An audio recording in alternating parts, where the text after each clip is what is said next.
simulation. You're ready to wake up from the dream.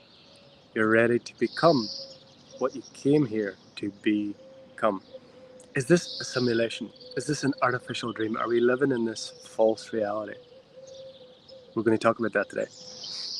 And we're going to give a perspective that may not often be given about this simulation theory. So there are a few different ways that people talk about it. And I'm going to share the way I see it and the way I've come to understand it at the end. But I'm going to share a few of the ways in which it's shared firstly. So the first way is in a conspiratorial type way, is that we're in this prison planet. We're in this simulation that's dominated and controlled by some other beings, by some dark force. And you have all the secondary consequences of that, the Illuminati, the reptilians, the archons, all the beings that are playing out the control and manipulation, the divide and rule. That's one way of looking at it.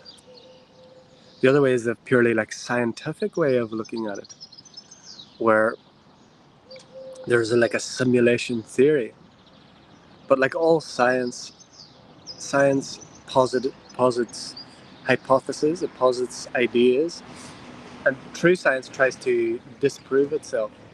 So there's a theory of simulation, there's a theory that this, trying to put it into scientific language, into how this could be a false world within another world. And I believe that's one way of looking at it, and it's a valid way of looking at it within the frames of what science and human consciousness has the ability to perceive at the moment. But I'd like to offer another perspective about this simulation, about the idea that this is a false generated reality. And it kind of merges the both, but both of those you're at the mercy, you're disempowered. So firstly, if there's all these entities and beings or consciousness that are controlling and manipulating, or in some way have created this evil, twisted computer game, and you're a little pawn inside it, what can you do? There's nothing you can do. I suppose like the Truman Show, where you can wake up out of it. Or if it's this high-flung spirit or scientific idea, again, if it's there's some generated reality that they can't quite figure out with science. Again, it's something that you have no control over. You have no power. You have no command within it. You have no command within that. If you're living in this scientific simulated reality, what can you do about that? You're just a victim to it. What I'd like to offer is that the simulation, the way I've come to understand it, is this simulation is generated by us, for us, through us, as us. The simulation is a generation of our mind, each of our individual minds, and each of us generate our own version of the simulation, and everyone in our simulation, everyone in our game, everyone and everything within the field of awareness is projected from us into an outer world. So your family, your friends, your foes, your all of the reality is a simulated reality produced by your mind, so that you can experience yourself through the lens of other. And so everyone in your reality is the simulation, but they are not an outer simulation. They're not something that is imposed upon you. They're something that's coming from you. The next being you meet is in your simulation, but they are part of your consciousness. The simulation is generated from you outwardly to express something that seems separate. So everyone in your reality is a projection of your mind. And this is the simulation. And within this idea, when we know it's coming from us, then there's something we can actually do about it. There's something we can choose to be. There's some way in which we can have a say in the simulation. Whereas the scientific and high-flung and difficult to understand idea, what can I do about it?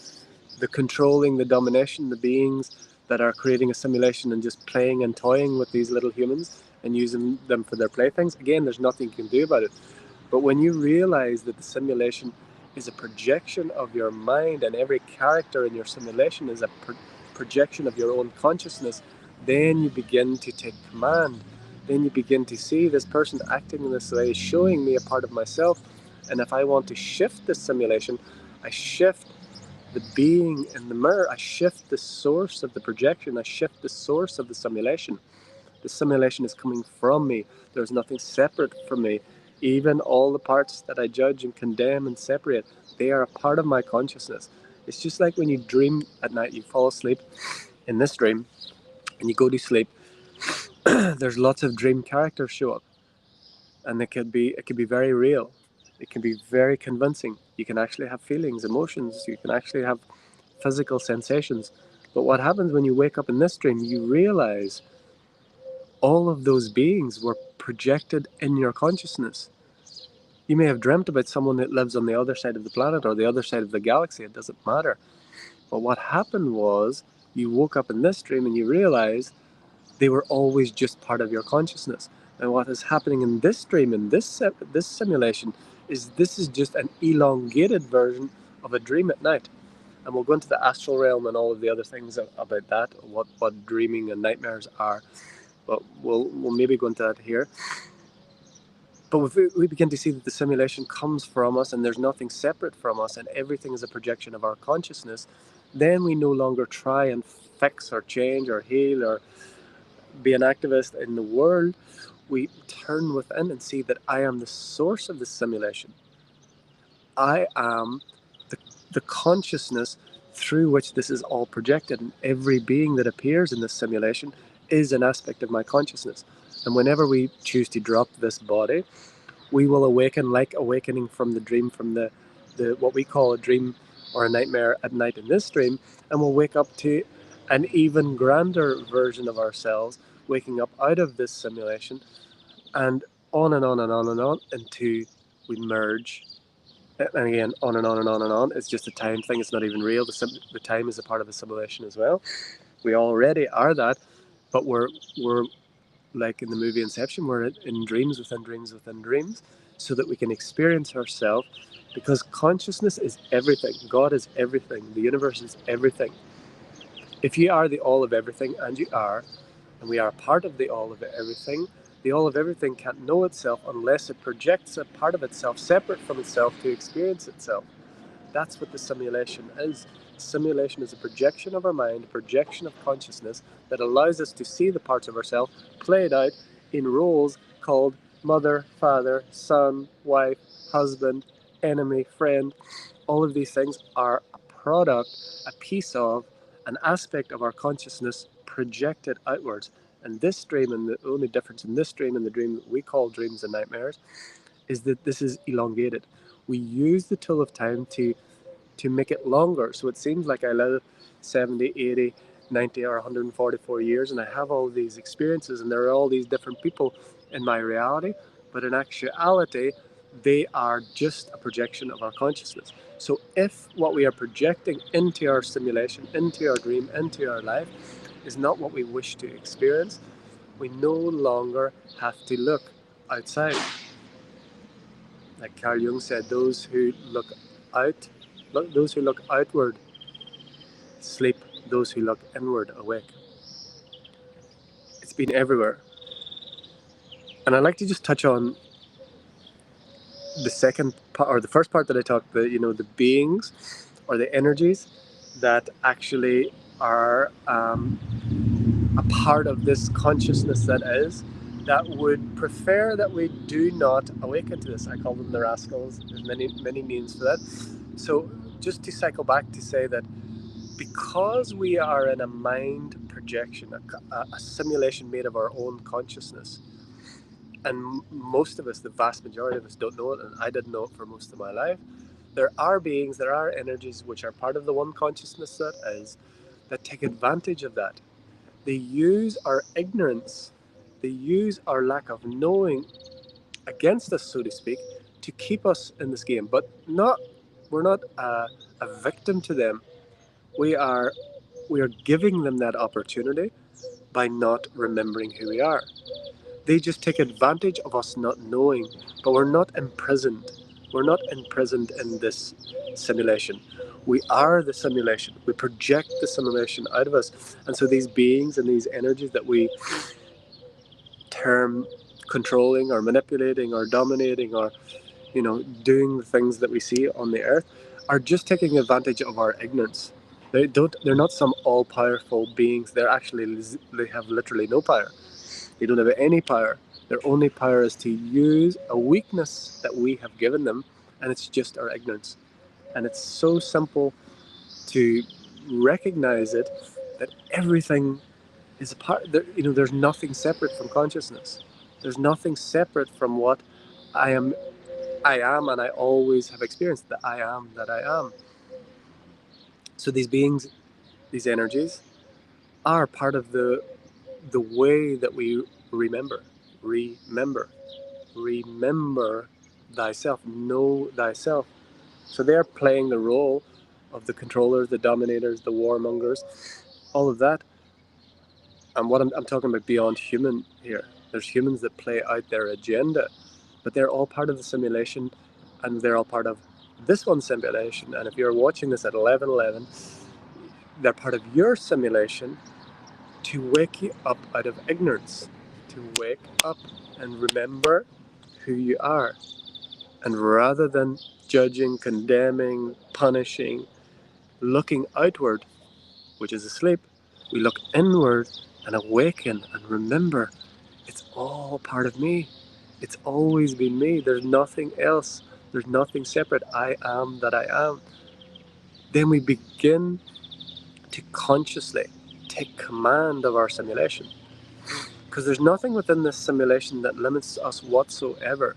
And again, our only limitation is our ignorance that we are, firstly, that we're even in one, and secondly, that we're not a victim to it, and thirdly, there is no way that we can get this wrong. There's no way that we can fail. There's no doomsday. All those parts of the reflection and the simulation that are, projecting doom and gloom, if you wish to follow them and follow that and fall into fear, then that's part of your projection, that's part of your choice, it's part of your free will within this simulation, which is your simulation. And the only reason we are interacting now, the only reason you press play on this video, the only reason you're hearing these words, is because momentarily I am and you are, the I am that we are, is intersecting. We're overlapping. We're slightly overlapping in our simulation. But the I am that is speaking here is not separate from the you are over there. The simulation is just overlapping. So everyone is in their own dream, in their own simulation, but we have overlaps. So when you meet someone, you don't see them for 6 months, they're no longer interpenetrating your simulation. And when we say they, it is always us. So each one has their own simulation, and each one has their own unique way in which that appears in their life. And whenever you hear someone else, it's the part of you dressed as something else telling you something that you want to hear or something that you don't want to hear. So this is the simulation theory that I'd like to offer today. This is the time to stop this video, because in the simulation, my son is appearing in this video, and you can just wait until I'm finished. And I'd love to hear in the comments any challenges, any ideas, and so we'll just finish this with, if you want to shift your reality, if you don't want to call it a simulation, it doesn't matter. If you want to shift your reality, if you want to change what is appearing in your reality, if you want to be in a new reality, the only way that that will happen is by turning within and recognizing that everything out there, including this voice, is a part of me. Everything out there is me projected outwards. Everything out there is an expression of in here in different clothing. So just give me a moment, son. And so we will continue to share this. We will continue to play with this. And I just invite you to begin to, oh my God, I knew this simulation I've always do this with my simulation. So I'm going to continue to share this and allow, your mum doesn't want you to be on here, so, okay. So I'm going to continue to share, and I'm going to leave it there because my simulation credits have run out, and I allow everything to be exactly as it is. I love you all so much. Look at that. Look at that little simulation. Soul being. We have some information about the soul being that we never got before from an embodied being from another dimension. Maybe we'll share it one day. But to finish the point, if you want to shift your simulation, if you want to shift your reality, and you're looking anywhere else except outside of yourself, if you're choosing to be something that is victimized, that is limited, that is in somehow held back by this reality, you're being a victim of the reality, you're being a victim of the simulation. When you want to shift what is appearing in your life, you don't try and shift the characters in the mirror, because that's all they are. Like Michael Jackson said, if you want to make the world a better place, take a look at yourself and make that change. And it doesn't even have to be better, it just can be different. Better, worse, high, low, up, down, and out. We begin to be the source. We resource ourselves. We be the source of the reality that is appearing, rather than the victim in all the stories of the victim, or the effect. We are the cause. Be cause. Okay, leave it there. Until next time, from my heart to yours, the divine in me sees, loves, and honors the divine in you. Namaste. We are